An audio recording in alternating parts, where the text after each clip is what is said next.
There are 339 books in the Rory Gilmore Reading Challenge, and I'm going to read all of them, and I mean every single last one of them. The Reading Challenge includes all of the books that Rory Gilmore read or talked about during the run of the highly popular mid-2000s TV series Gilmore Girls. Now, to put an additional spin on the challenge, I'm going to read the books in random order, so stay until the end of the video where we spin the wheel to find out what our next book in the challenge is going to be. Hi guys, today we have book 9 in the challenge, which is Don Quixote by Miguel de Cervantes, which is more than 600 years old and often described as the first modern novel. It's a Spanish classic. It's something that I absolutely wanted to read at some point in my life, so I'm glad I got to do that for this challenge now. As always, if you know where or when Rory Gilmore talked about this book or was seen with this book in the TV series, please do let me know in the comments below so that we can find out. So first I have to make a confession here. I cheated not only once but twice in the reading of this book. When I looked at the books that were available to me, I found out that the original version was like 1,000 pages long. And then I read some of the comments and a lot of them are saying, well, the original form has a lot of, description of the surroundings and is very slow to read and very difficult for modern readers to read, I guess, I would assume. And then I looked up what I have available on Audible, basically. So in my plan, I had this abbreviated or updated for the modern reader, it says, version available, which is produced by Mission Audio. So I went for this version right here, which is a lot shorter. I guess that gives me a shorter experience on this reading. I'm not sure if the whole plot is in there, but they did mention that they did try their best to have the whole plot in those 4 hours, which I still would imagine is difficult to do with, shortening a book by so much. But anyway, it was part of my plan, so I got this for free on Audible. And I did actually like the narration quite a lot. The voices are great, both for Don Quixote and Panzo as well.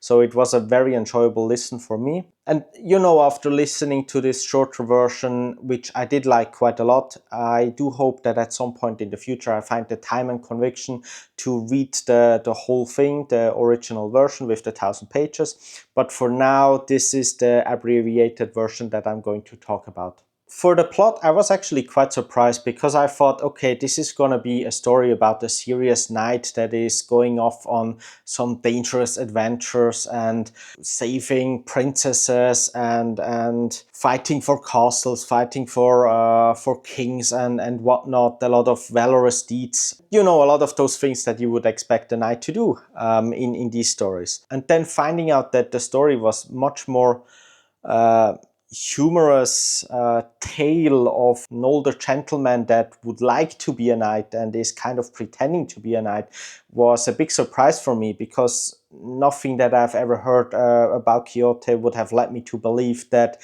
this is not really that much of a serious story. So what is this book about? It's about an older gentleman living in Spain. The gentleman is called, I think, Alonso Quijano or something like that. And it is mentioned at the beginning of the book, a lot of people don't even know his real name.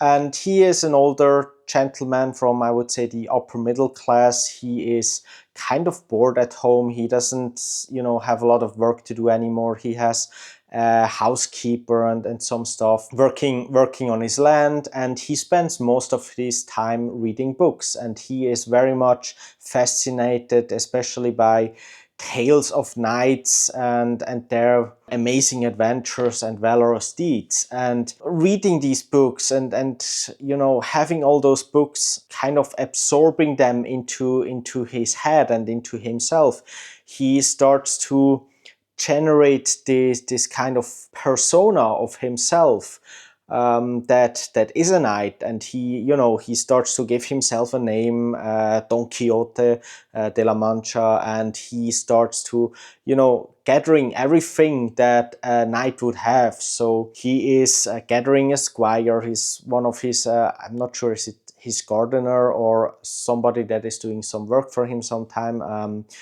Sancho Panza, and then that's his squire. He is getting a horse, he is taking the old armor from his father, and he is kind of putting this all together into this persona of Don Quixote, and he is, trying to become a knight in this way. And having created this persona, he just, takes off and starts to try to go on these adventures, and starts to really more and more actually thinking of himself as a knight. And he even starts slowly convincing his surroundings, including his squire Panza, that he actually is a knight.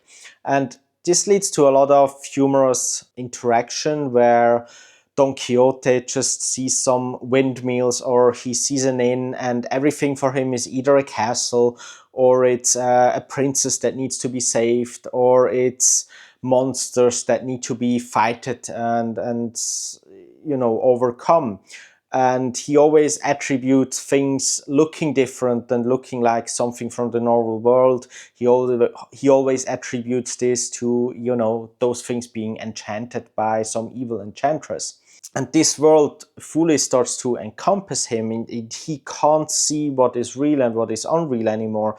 And people around him, especially Panza, they start to get tired of telling him, oh, this is not real, and they start to, just go along with it. So this does lead to a lot of humorous interactions, which do let you chuckle quite a lot while listening or reading this story, I believe. And then we come to a point where this illusion that Don Quixote created even starts to be, known around the wider surroundings around him, and the name suddenly is a little bit known with certain people, although very often that is either one of his neighbors that is trying to convince him to go back to the village and stop this pretending of being a knight, or it is some other people that, just trying to get the best of him or make a joke of him. But this name of Don Quixote starts slowly spreading, and through that, the legend of Don Quixote also starts spreading around the world slowly. And one of the most amazing things of this story, actually, I feel, is the woman that he makes up. So there is this woman that he knew from a child or from a young age, and in the beginning, when he is building this illusion of a knight, he thinks, okay, but I need to have a lady that I'm doing all this for. I need to have the most beautiful lady, and everything that I'm doing is being done for her. So he just picks this random lady that he hasn't spoken in I don't know how many years. And of course, this lady also does need to have a special name, because her common name would not be special enough for this situation. So he gives her this very special name of Dulcinea, I think. It's a little bit longer, but I don't remember the full name.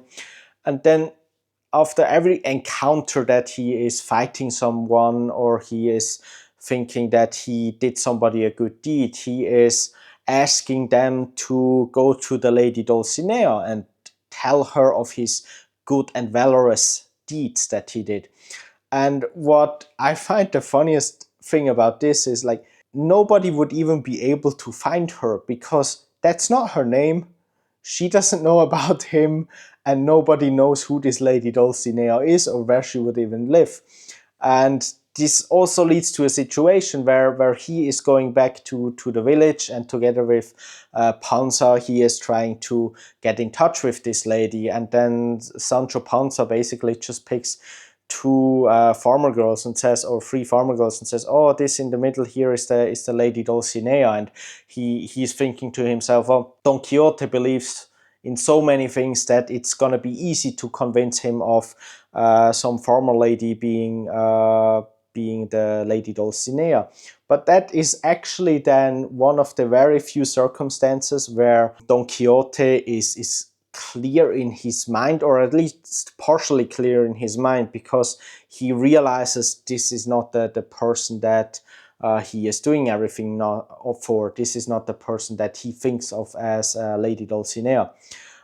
So I find that whole thing and story around the Lady Dulcinea very, very entertaining. So how did I rate this book? For me, as I mentioned, I was surprised by how humorous it was, by how simple the reading was, although that might have something to do with me reading or listening to the abbreviated version. But it was very enjoyable to listen to while having a walk outside. And I did find myself quite often almost laughing out loud at the absurdness of certain situations in this book. And I am very happy that I now know at least the gist of the story of Don Quixote, and was surprised to finding out what actually is behind this story. Now, I did enjoy it. So for me, that's 3 out of 5 stars for Don Quixote. I hope to read at some point in the future the full version, so look out for that one. Maybe there's gonna be a book review on the full version very soon on this channel. But do let me know in the comments below, did anybody read the full version, the original version of Don Quixote? Is it worth reading the full version, or is it really very cumbersome? Is there really a lot of description and a lot of, things that could have been condensed and left out? Or am I really missing out by only having listened to the shortened version? So please do let me know what you think. And yeah, the last thing that we have left to do in this video is to determine what our next book will be in the challenge. Okay, so we are back here with our wheel. We have 330 books left in the challenge. So let's spin the wheel and see what we get for the next week. Let's see. What do we get? What do we get here? What do we get? The Complete Poems by Annie Sexton. Okay, cool. So we haven't had any poems yet in this challenge, so I'm looking forward to looking into that. See you next week. Bye, guys.